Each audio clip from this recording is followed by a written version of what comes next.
Hello guys, magandang araw. Magluluto tayo ngayon ng ulam na sisira sa diet mo. Tara, lutuin natin. Sa isang kawali, prito natin ang talong.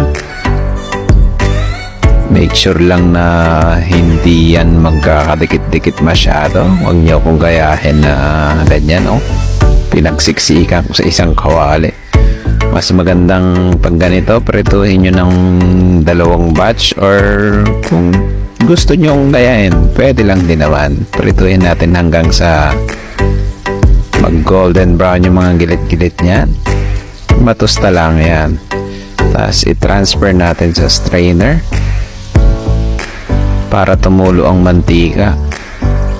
At set on the side lang natin yan para mag cool down siya konti at mag drain din ng mga mantikang natira. At igisa na natin ang sibuyas, bawang. Isahin lang natin yan hanggang sa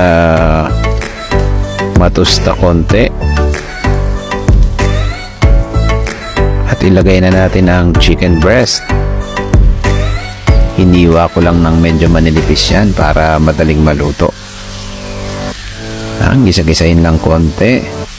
At ilagay na natin ang bagoong alamang.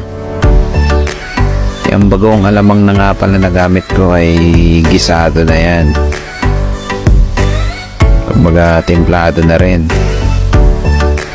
Yan, gisahin lang natin konti at ilagay na natin ang tomato chop.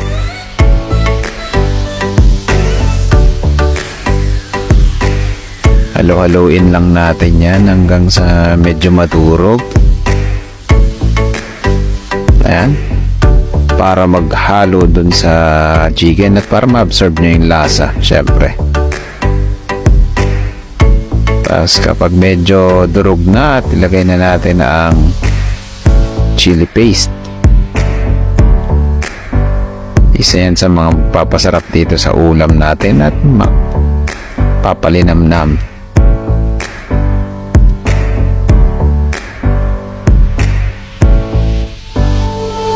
Haluin lang natin yan ng mabuti hanggang sa mag-mix ng maayos.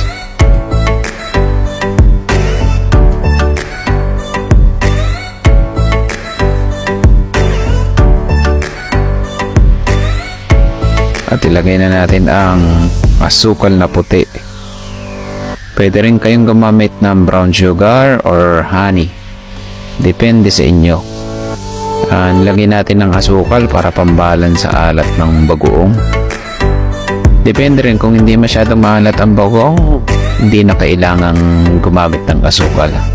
At ilagay na natin ang pinrito nating talong.